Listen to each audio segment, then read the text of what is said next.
I remember like it was yesterday. Because it was yesterday.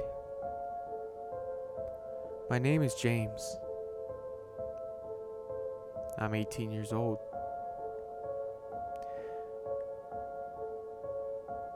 I always had faith in local bands because they're not big hotshots only doing it for the money. They did it because they had the passion for it. They did it for the community. But I never thought the local band I saw would change my life forever.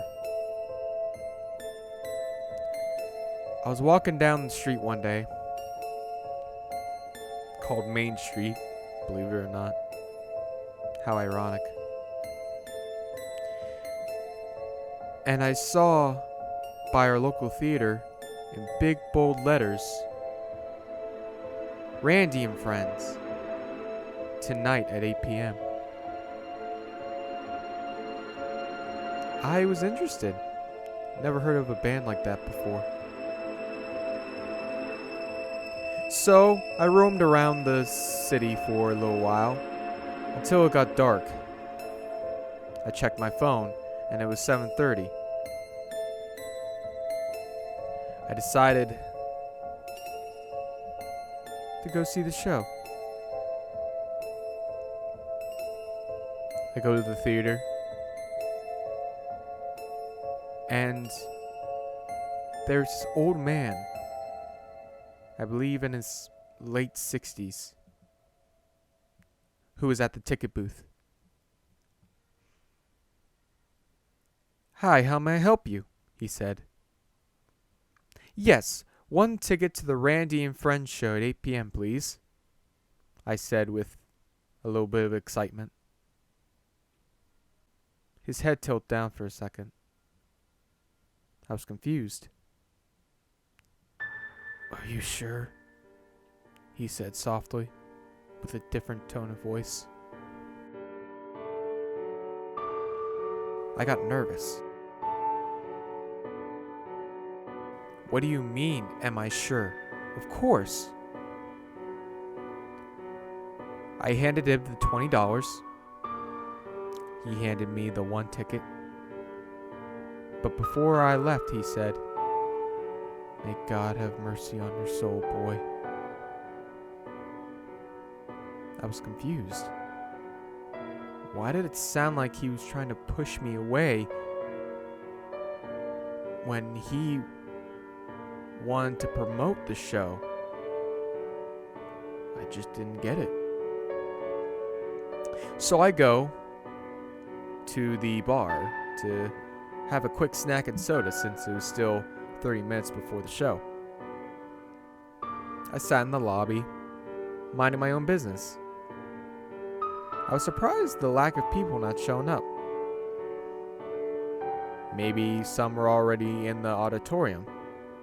Maybe it's because, like I said, it was still 7:30 and maybe not that people showed up yet. 25 minutes go by. Still in the lobby. No one in sight. Not one single person. I decided to walk into the auditorium. I go in, and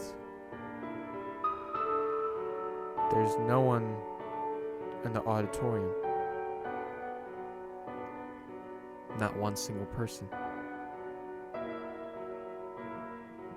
The band set, however, was nice. You had your typical drums, guitar, bass, and microphone stand. I decided to sit in the front row since, hey, no one else was there. Might as well take dibs. About 1 or 2 minutes before the show was supposed to begin, another man walked in. I was kind of happy because I didn't want to be alone. He was I believe to be in his 30s. He wore jeans, a white t-shirt, and a blue flannel shirt. To top it off, he wore a baseball cap and glasses. He decided, instead to take dibs like I did on the front row seats, he decided to sit in the back corner of the auditorium. I turned to him and waved hello. It was a small auditorium, so it's not like he was 100 feet away. In fact, he was more like 20 feet away. He looked at me, and he gave me the weirdest, god-awful grin I've ever seen in my life. Immediately, I started to feel uncomfortable. But I wanted to try to start a conversation with him while we waited for the band to come out. Surprisingly, it was 8 o'clock yet. Not one band member showed up. I said, "Wonderful evening, right?" He didn't say a word back.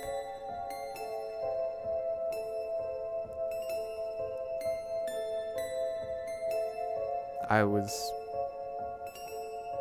lost. I didn't know what else to say. I tried to be a good Samaritan and asked him, "Why don't you come up to the front seat? There's plenty of room. Who knows who might show up next?" In a soft tone, in a weird accent, the man uttered, "I went to see the show. That's all, fucker." I was speechless. Like, what did I do to hurt his feelings? And then he yelled, "I just want to see the show! I want to see the show!" He started to take off all his clothes and started to violently fap out loud. And over again as he was doing this, he was shouting, "Kenny! Kenny! Kenny! Kenny!" As that was going on, the band finally came out.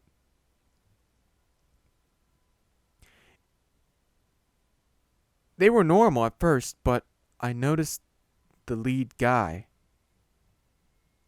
I assumed it was the guy named Randy. He was about my height, 6 feet tall. He was balding. He had long, gray-white hair. He had a big beer belly. He was wearing a blue, stained shirt, cargo shorts, boots, and before he covered his balding scalp, he put on a big 10-gallon cowboy hat. He grabbed the mic and said, "Ah, how we doing tonight, Cumberland?" I wanted to be nice and gave a small clap. The guy in the back still yelled, "Kenny! Kenny! Kenny!" while still violently beating his meat. "Ah, it seems we have someone new here tonight." Someone new, I said to myself. "You!" The man pointed at me. "This is not his first time here?" I never saw him here before. I've walked down the streets of Cumberland multiple times. I never seen the title pop up on the local theater saying Randy and Friends. When was he here? And that man in the back, he must have seen the show before too. Ah, Dirk, here to see us as always, I see. I turned around to see Dirk, and I noticed he moved up a couple of seats, and he was nodding really aggressively, giving the biggest, ugliest grin I've ever seen. He was still choking the chicken. Here we go, boys. We call this song Hey Jude in Portuguese. As they were playing the song in Portuguese, as they claimed, I realized it was a Beatles song. But the Beatles never sang in Portuguese, did they? He was singing terribly. But in the back, I would hear, woo! Woo! Woo! Yeah! Yeah! Can you? I realized it was louder than before. I turned around, and there was a god-awful ugly bastard right next to me. He stared at me while still flicking his bean. Where's Kenny? I have no idea what he was talking about. All of a sudden, the power went out. Hello? Is anybody there? Next thing I know, I woke up in my room.